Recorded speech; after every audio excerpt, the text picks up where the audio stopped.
Baik, Bapak Ibu, rekan-rekan sekalian, untuk tryout lecture pada malam hari ini, kita akan belajar dari pengantar Perjanjian Lama. Karena ini sifatnya ada kuliah, jadi tidak mungkin kita bahas semuanya.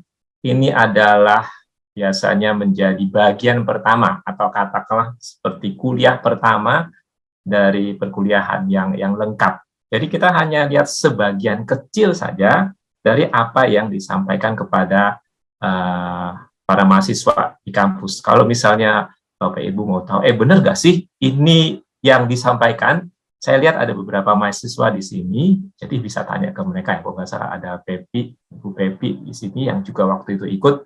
Jadi ini sebagian besar itu sebenarnya sama, ya, sama dengan perkuliahan pertama yang disampaikan kepada mereka.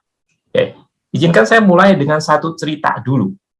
Ada satu orang namanya Marcion. Jadi, Pak Marcion ini hidup di abad kedua Masehi, jadi udah lama sekali. Kemudian Pak Marcion ini dia itu sebenarnya tertarik dengan kekristenan dan menjadi Kristen. Cuma lama-lama waktu dia lihat, kemudian dia mikir-mikir, ini kayaknya ada yang nggak benar nih.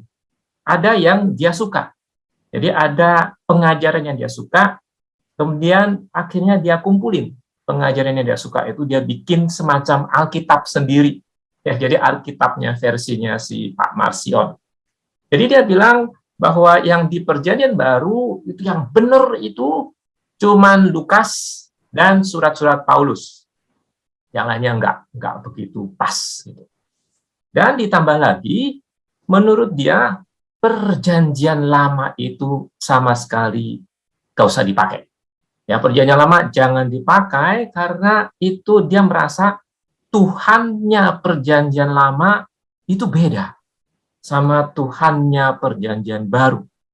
Jadi waktu dia lihat, dia menyimpulkan ini kok kayaknya agak-agak beda. Kontras sekali dengan pengajaran mengenai Tuhan di Perjanjian Baru di dalam Injil Lukas dan surat-surat Paulus. Akhirnya dia ambil kesimpulan, ini nggak benar. Jadi dia hapus. Nggak ada lagi yang namanya Perjanjian Lama karena beda dengan Perjanjian Baru karena sukar dimengerti. Nah, itu si Pak Marcion, itu abad kedua. Sekarang mungkin nggak ada yang seperti Marcion. Tetapi kadang-kadang tanpa sadar ya, itu ada bahaya kita sebagai umat Tuhan itu menjadi Marcion yang pragmatis.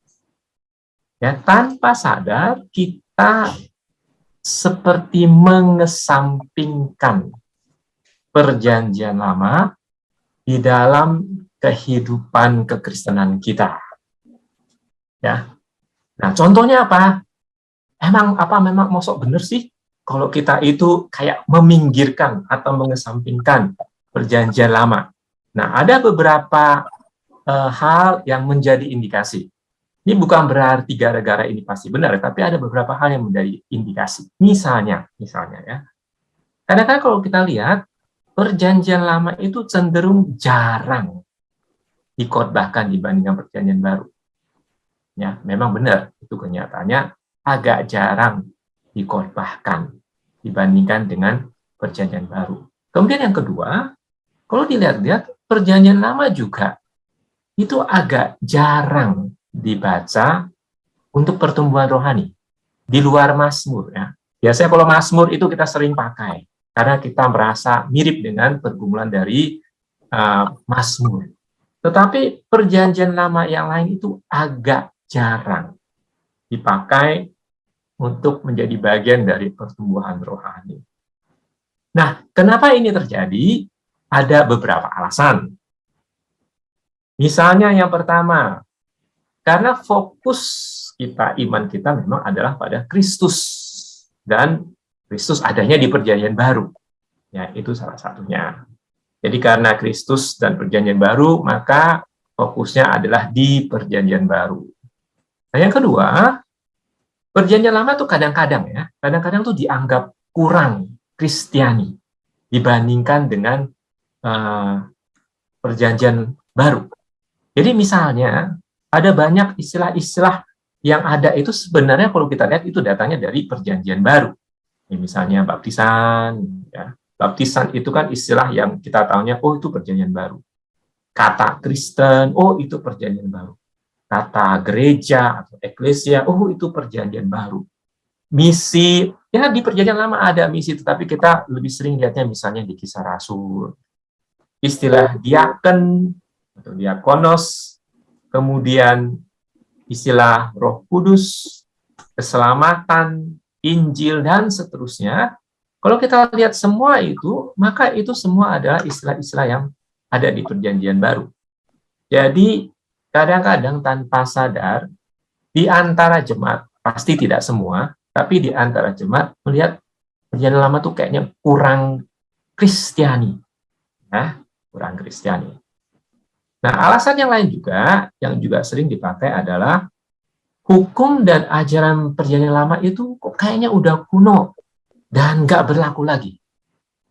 Ya, itu hukum kita nggak ngerti. Kita kan sudah nggak potong-potong korban lagi. Jadi, apa relevansinya dengan kehidupan kita sekarang? Jadi, karena sudah kuno, tidak berlaku lagi, jadi tidak begitu mendapat perhatian. Contoh lainnya, kadang-kadang kita hanya menganggap perjanjian lama itu sebagai pengantar atau latar belakang dari perjanjian baru. Jadi kita poinnya penting, tapi itu cuma sebagai pengantar aja.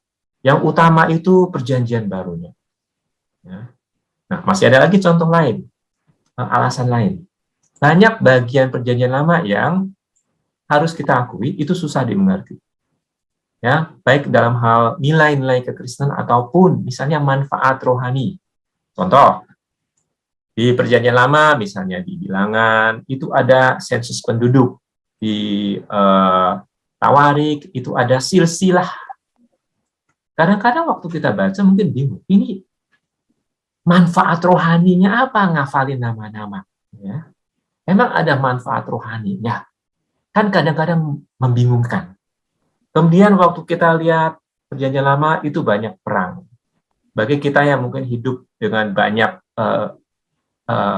diskusi mengenai anti kekerasan, ini juga menjadi masalah. Kok kayaknya ada peperangan? Kok kayaknya ada genosida? Gitu ya, satu bangsa kok kayaknya dibunuh semua. Kok kayaknya kurang Kristiani? Gitu. Jadi itu contohnya. Atau mungkin ada nubuat yang membingungkan. Ini Nabi ngomongin apa sih? Nah, kita juga bingung. Atau mungkin ada kitab yang membingungkan bagi sebagian orang. Misalnya Kidung Agung bagi sebagian orang itu membingungkan karena apa hubungannya Kidung Agung yang ngomongin soal cinta-cinta dengan iman Kristen. Jadi itu beberapa contoh yang kadangkala membuat perjanjian lama itu agak terpinggirkan dalam kehidupan iman orang Kristen. Ya.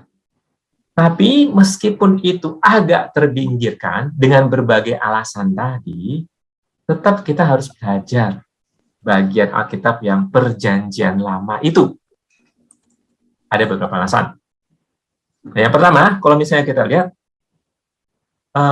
di dalam iman Kristen kita mengakui baik perjanjian lama maupun perjanjian baru adalah firman Tuhan. Ya, kita nggak pernah bilang PB adalah firman Tuhan, PL enggak. Nggak ada ya. Di dalam iman Kristen selalu berkata bahwa Alkitab sepenuhnya perjanjian lama dan perjanjian baru itu adalah firman Tuhan sepenuhnya. Jadi Allah menyatakan diri baik di PL maupun di PB. Jadi kita nggak bisa begitu saja mengesampingkan perjanjian lama. Itu tetap adalah firman Tuhan.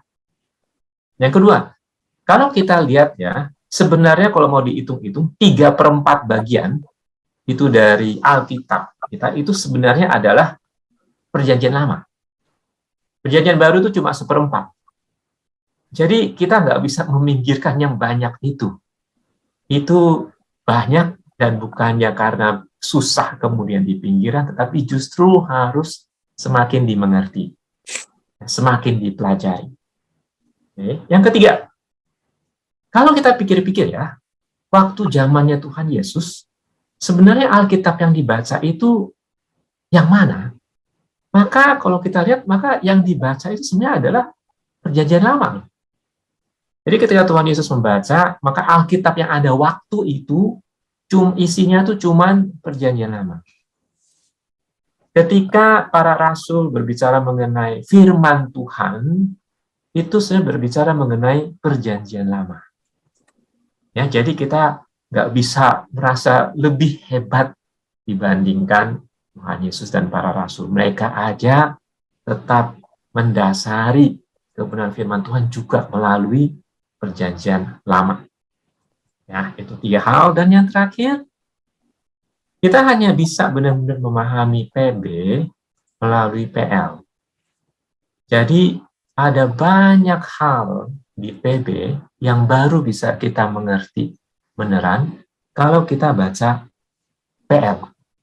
Misalnya ya, kita seringkali merasa bahwa Paskah itu adalah hari rayanya orang Kristen, itu kebangkitan Tuhan Yesus, ya, Paskah. Tetapi di dalam Alkitab, istilah Paskah itu pertama kali muncul di Keluaran. Berbicara mengenai domba Paskah. Berbicara mengenai Allah melepaskan Israel dari Mesir. Jadi, istilah ini bukan istilah orang, maksudnya orang perjanjian baru iseng-iseng, yuk cari istilah itu yang iseng-iseng. Kayaknya Paskah keren nih. Terus muncullah kata Paskah. Enggak.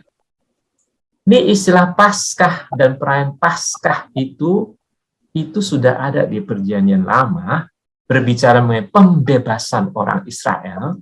Makanya ibadah ini atau perayaan ini akhirnya dipakai oleh Allah untuk menunjukkan ini loh, ada pembebasan yang lebih luar biasa di dalam Yesus Kristus. Ini loh, Paskah yang sesungguhnya. Jadi kita baru mengerti betapa pentingnya Paskah ini ketika kita baca perjanjian lama. Ternyata seperti ini. Ya. Jadi itu salah satu contohnya. Dan tentu saja masih ada banyak contoh lain. Oke, sekarang kita lanjut sedikit. Kalau kita baca lagi, kenapa kita perlu belajar perjanjian lama? Maka ada beberapa doktrin utama dari kekristenan, itu sumber utamanya itu adalah dari PL. Yang sumber utamanya itu dari PL. Misalnya mengenai Allah pencipta, mengenai penciptaan, itu di Kejadian 1. Teks utamanya itu adalah di Kejadian 1. Memang kalau kita lihat bagian lain ada berbicara mengenai Allah menciptakan, Allah sang pencipta, tetapi teks utamanya yang menunjukkan hal itu adalah di Kejadian 1.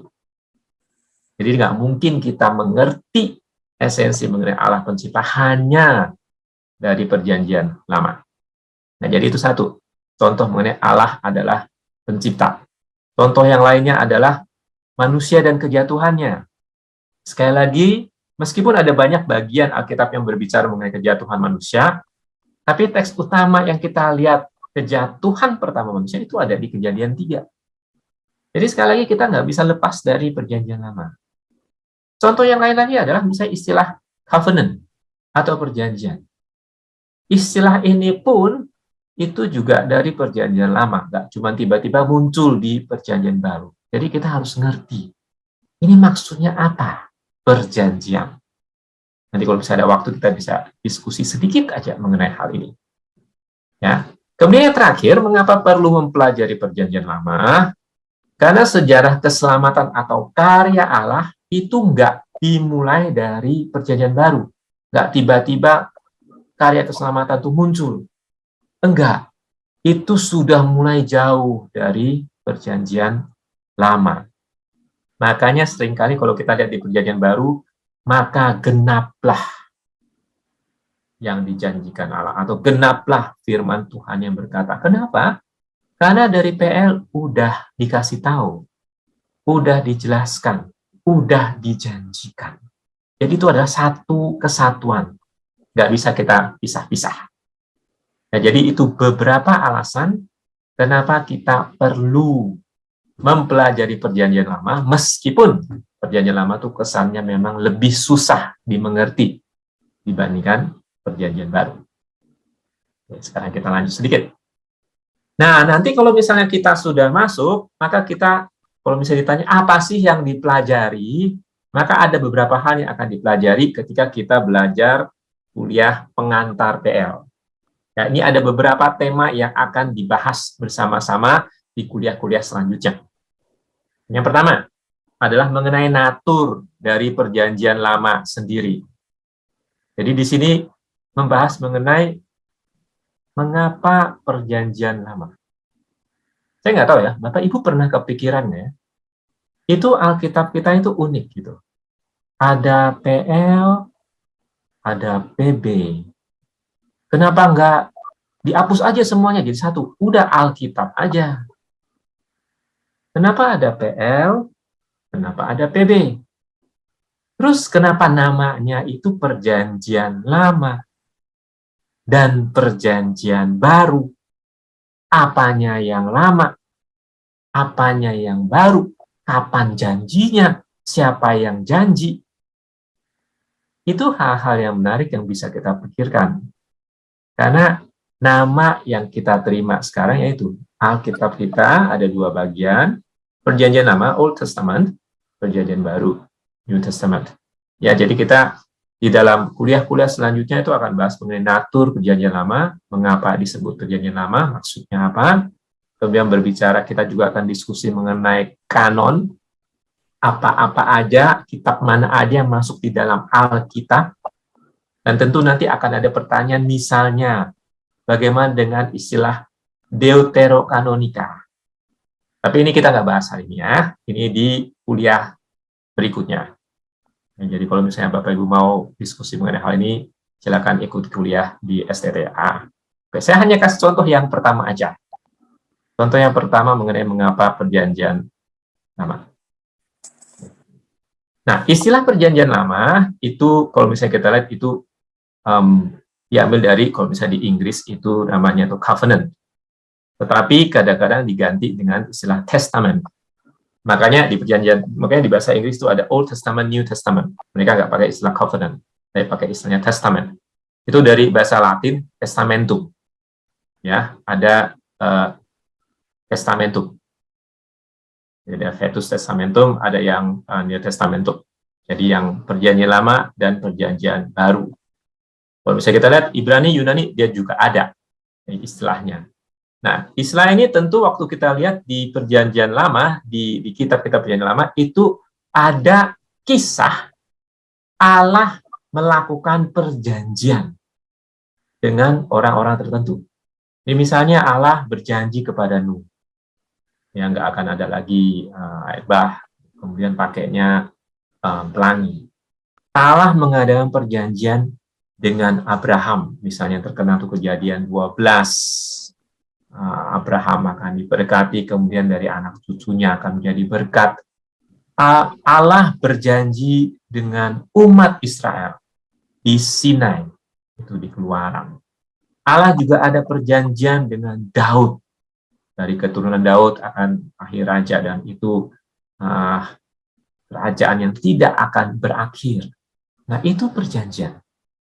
Nah, kalau kita sudah lihat begitu, maka kita bisa sedikit menarik kesimpulan mengenai apa sih arti perjanjian itu. Ya, jadi perjanjian, kalau kita lihat di dalam Alkitab, terutama di perjanjian lama, itu sebenarnya ada ikatan. Sederhana itu ada ikatan antara dua pihak. Ikatan antara dua pihak itu sebenarnya umum. Ya, ikatan bisa ikatan bisnis, ikatan perjanjian satu bangsa dengan bangsa lain, satu orang dengan orang lain. Tetapi dalam konteks teologi, itu adalah antara Allah dan umat. Antara Allah dan umat. Dan ikatan tersebut menunjukkan adanya relasi yang sifatnya eksklusif antara Allah dengan umatnya. Jadi Allah menjanjikan menjadi Allah mereka, memberikan pemeliharaan keselamatan, dan umat berjanji untuk percaya dan setia. Jadi itu perjanjian yang ada. Yang penting di sini adalah relasinya yang eksklusif. Itu sebabnya kenapa di dalam perjanjian lama kalau kita lihat Allah itu sangat murka ketika umatnya kemudian beribadah kepada Allah lain. Karena harusnya nggak boleh. Kalau itu dilakukan berarti mereka melanggar perjanjian yang ada. Yang mereka melanggar perjanjian yang ada. Jadi itu sebabnya Allah murka. Itu sebabnya misalnya di dalam 10 perintah Allah, ya, misalnya akulah Allahmu, jangan ada Allah lain di hadapanku. Itu di bagian atas. Kenapa? Hubungannya itu eksklusif. Mungkin gambarannya mirip-mirip dengan hubungan suami dengan istri. Ya, ketika berjanji menikah, maka hubungannya itu eksklusif. Cuman ada satu suami, satu istri. Nggak boleh ada yang lain. Jadi ada istilah ini, perjanjian ini. Nah, istilah inilah yang akhirnya dipakai untuk menjelaskan mengenai hubungan Allah dengan manusia, tetapi juga kemudian ini menjelaskan juga mengenai apa yang terjadi sebenarnya. Kalau kita lihat, sederhananya, perjanjian yang ada, jadi anggap aja dulu itu nggak ada nih namanya perjanjian lama. Yang ada itu cuma perjanjian.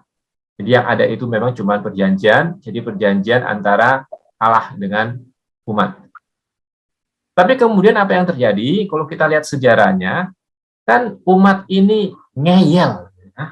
Umat ini ngeyel, kemudian mereka itu berbalik. Menyembah Allah lain, tidak setia kepada Allah, kemudian berdosa. Makanya Allah selalu ingatin mereka, kamu kalau begitu nanti saya akan hukum, bertobat, gitu. Hukum, bertobat, gitu. Terus-menerus disampaikan. Sampai kemudian satu titik, ketika mereka dihukum Allah, kemudian Allah membuat satu pernyataan. Saya akan membuat satu perjanjian yang baru. Perjanjian itu yang terukir di hati. Jadi intinya ini perjanjian yang gak akan bisa dipatahkan. Ya, demi umat. Itu Yeremia 31 ayat 31. Nah, pertanyaannya adalah kapan perjanjian baru ini diwujudkan? Perjanjian baru ini diwujudkan di perjanjian baru di dalam Kristus. Makanya misalnya kita lihat Lukas 22 itu ada ngomong gitu ya mengenai darah perjanjian. Inilah darah perjanjian yang baru itu. Nah, kenapa ada darahnya? Kayak sekarang ya. Kalau misalnya kita mau ngadain, misalnya mau ada hitam di atas putih, satu pernyataan itu sah, biasanya kita kasih meterai kan ya. Meterai sekarang itu 10.000, meterai terus cap atau tanda tangan. Itu sah. Nah, zaman dulu kan belum ada meterai. Tanda tangan juga nggak ada. Jadi apa yang dilakukan? Harus ada darah yang ditumpahkan. Harus ada binatang yang dikorbankan. Jadi itu yang menjadikan perjanjian itu sah. Nah, ketika kita masuk ke Lukas, baru kita tahu kenapa sih pakai istilahnya darah perjanjian baru. Ya, ternyata itu salah satu gambaran yang hendak diberikan mengenai kematian Kristus adalah darah Kristus itu menjadi semacam meterainya, stempelnya, yang membuat perjanjian yang baru itu menjadi sah. Jadi itu terjadi melalui kematian Kristus. Ya, makanya kalau kita lihat Lukas 22 ayat 20, 2 Korintus itu juga sama. Ngomongin soal yang dulunya itu kemudian menjadi perjanjian lama, yang sekarang di dalam Kristus kita di dalam hubungan perjanjian baru. Nah, itu membantu kita sedikit mengerti. Oh, ternyata begitu. Jadi ada alasannya kenapa itu disebut perjanjian lama, ini disebut perjanjian baru. Jadi tetap kita adalah umat, istilahnya umat perjanjian. Tapi sekarang ini kita umat perjanjian baru di dalam Kristus. Ya, jadi itu contohnya. Nah, ini tentu saja ada penjabaran lebih lanjut mengenai keunikan Alkitab kita. Tapi kita nggak akan bahas di sini ya. Kita akan lanjut saja. Nah, apa saja yang juga akan dibahas di dalam pengantar perjanjian lama itu? Maka selain yang tadi, Natur PL, kita juga akan bahas mengenai overview. Gambaran umum dari tiap-tiap kitab di PL. Jadi misalnya kita akan cari tahu, ini penulisnya siapa sih? Ya, yang nulis Kejadian itu siapa sih? Kadang-kadang ada yang nanya, itu kok dia tahu ya? kan belum ada manusia. Emang yang nulis siapa sih? Jadi pertanyaan-pertanyaan menarik seperti itu. Kapan dia tulisnya? Kenapa dia tulisnya? Ya, dan sebagainya. Dan kita juga akan belajar nggak cuma masalah penulis, waktu penulisan, alasan, kita juga mau tahu mengenai isinya. Ini isinya tentang apa aja sih? Ada nggak sih strukturnya? Ada nggak sih tema teologisnya? Misalnya tadi Kidung Agung, aneh banget ada di Alkitab. Sebenarnya pesan teologisnya itu apa sih? Ada nggak sih manfaat rohaninya? Ya, jadi itu akan dibahas secara singkat satu persatu, tapi nggak bisa panjang-panjang karena ini adalah di pengantar. Nah, apalagi yang dipelajari? Selain overview mengenai gambar yang ada di dalam Alkitab, kita juga bahas mengenai konteks. Ya, konteks dalam artian untuk memahami dunia perjanjian lama, kita harus tahu dunia waktu itu, di sekitarnya itu seperti apa. Kita mesti ngerti. Ya, kita mesti ngerti dunia seperti waktu itu seperti apa. Jadi kita nggak bisa cuma sekedar baca Alkitab, karena kadang-kadang untuk memahami kita harus tahu zaman itu seperti apa. Seperti tadi, misalnya kayak perjanjian. Sahnya perjanjian harus ada pertumpahan darah. Oh, itu kan kita tahunya juga salah satunya dari ternyata itu adalah hal yang umum dilakukan orang-orang non-Israel juga. Ya, jadi itu ada hal yang umum. Jadi kita akan belajar mengenai dunia, istilahnya itu dunia timur dekat kuno. Ya, dunia timur dekat kuno itu istilah teknis, bahasa Inggrisnya itu Ancient Near East. Saya nggak tahu Bapak Ibu ada nggak yang pernah mikir, ya, dunia timur dekat kuno itu maksudnya apa? Ancient kita tahu ya, oh ya itu pasti zamannya Alkitab, ya betul. Near East, timur dekat. Dekatnya dari mana? Dekat dari Indonesia, dekat dari Amerika, kenapa disebut timur dekat? Kalau misalnya ada timur dekat, berarti ada timur jauh dong. Terus jauhnya dari mana? Nah, kalau misalnya kita baca, mungkin ada yang tahu, oh, Far East itu biasanya merujuk ke Asia Timur, ya, Asia Timur, atau ada yang bilang mungkin Asia Selatan juga dianggap Far East. Cuma memang sekali lagi, ini dekatnya itu dekat mana? Kadang-kadang kita perlu tahu istilah-istilah seperti ini. Nah, tentu saja di zaman dulu, ini abad-abad 19, istilah-istilah ini kemudian muncul, itu berkaitan dengan negara-negara yang waktu itu memang maju dan unggul, terutama misalnya di Eropa, Inggris. Ya. Jadi ketika dikatakan Near East, itu ya timur, tapi timur yang masih dekat sama Inggris, atau dekat sama Eropa. Sekarang itu dikenal sebagai daerah Timur Tengah. Saya nggak tahu kenapa Near East sekarang jadi Middle East. Nah, dia udah shift gitu. Tapi zaman dulu istilahnya itu adalah Near East. Ya. Jadi kita akan belajar banyak hal di sana untuk membantu kita mengerti mengenai beberapa teks perjanjian lama. Jadi misalnya latar belakang, termasuk bahkan letak geografis, atau misalnya perbandingan hukum. Jadi, nah, kita cuma akan lihat beberapa contoh saja. Misalnya, nah, ini adalah Petra, Bapak Ibu.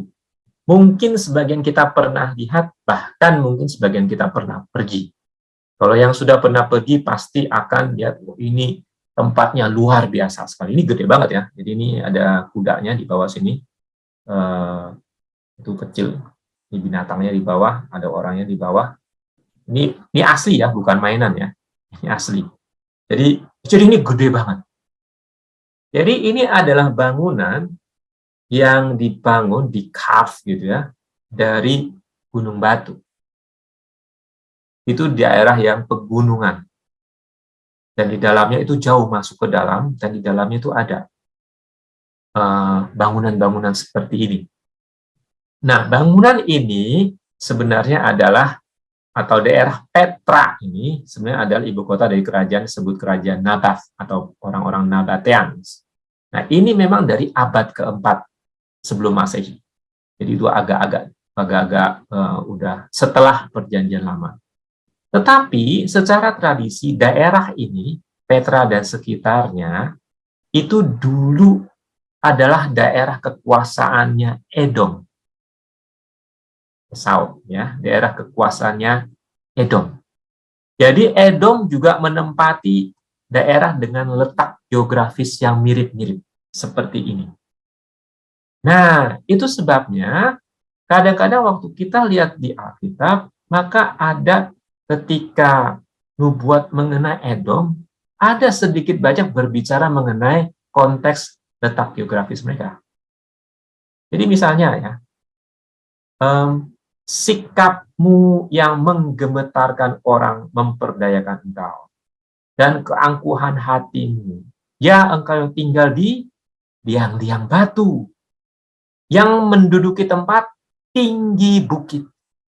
Sekalipun engkau membuat saramu tinggi seperti burung Raja Wali, aku akan menurunkan engkau dari sana. Demikianlah firman Tuhan. Nah, ini sedang berbicara mengenai kerajaan Edom. Intinya itu sombong banget sih mereka itu. Dan kenapa sombong? Ya salah satunya mereka tinggalnya di tempat-tempat seperti ini yang susah sekali diserang. Jadi kayak mau nyombongin ini tempat yang susah diserang, ya. Itu di daerah bukit, gunung-gunung batu. Makanya waktu kita lihat ini istilahnya liang-liang batu, jangan berpikir itu liang susah sengsara gitu. Itu mau menunjukkan bahwa mereka itu merasa mereka itu nggak bisa dikalahkan dengan mudah. Dan Tuhan ngomong, oke, kamu di tempat yang tinggi, di bukit-bukit, tapi aku akan menurunkan kamu.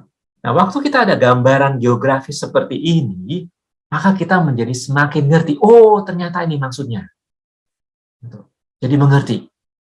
Ya, jadi sedikit mengerti. Makanya kita perlu tahu sedikit mengenai latar belakangnya dari teks itu. Contoh yang lain.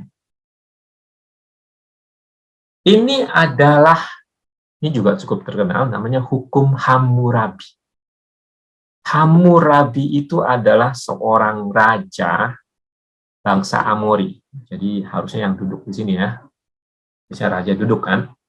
Nah, ini adalah prasasti, semacam prasasti yang ditemukan dan terkenal sekali, The Code of Hammurabi, atau hukum Hammurabi. Jadi ini tinggi, gede, lebih tinggi dari manusia.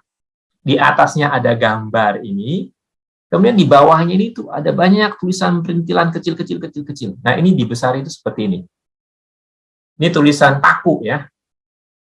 Tulisan paku zaman dulu. Jadi kalau kita lihat bentuknya itu memang kayak paku. Ini aksara zaman kuno. Ya.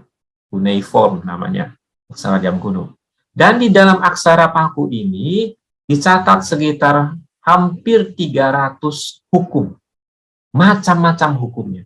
Jadi semacam hukum yang mengatur gitu kehidupan masyarakat.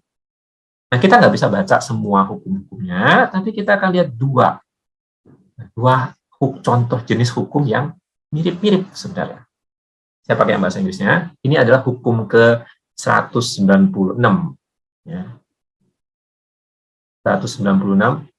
If a man put out the eye of another man, his eye shall be put out. Kalau ada orang yang mencongkil mata orang lain, maka matanya sendiri harus dicongkel. Kalau kita pikir-pikir, kayaknya mirip ya sama yang ada di Alkitab. Kayaknya pernah dengar mirip-mirip. Terus kita baca-baca lagi, ada hukum nomor 200. If a man knock out the teeth of his equal, jadi kalau misalnya ada yang nonjok gitu giginya itu sampai tanggal, temennya itu, sesamanya itu, maka gigi yang tukang tonjok itu juga mesti ditonjok gitu, mesti ditanggalin. Nah, waktu kita baca kayaknya mirip-mirip ya, seperti yang ada di Perjanjian Lama. Dan kalau misalnya kita pikir itu mirip-mirip, maka jawabannya iya, karena memang ada di Perjanjian Lama berbicara mengenai hal ini. Misalnya apabila seseorang membuat orang sesamanya bercacat, maka seperti yang telah dilakukannya, begitulah harus dilakukan kepadanya. Patah ganti patah, mata ganti mata, gigi ganti gigi, seperti dibuatnya orang lain bercacat, begitulah harus dibuat kepadanya. Nah, waktu kita baca ini, maka kita tahu, oh, di dalam dunia itu juga ada model peraturan yang mirip-mirip.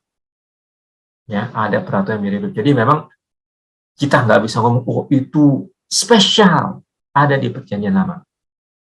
Tapi bagaimana kemudian kita bisa mengerti ini? Jadi gimana kita akhirnya menerima ini? Kan jadinya tanda kutip kok kayaknya nggak spesial lagi. Nah, itu yang juga kita bisa pelajari.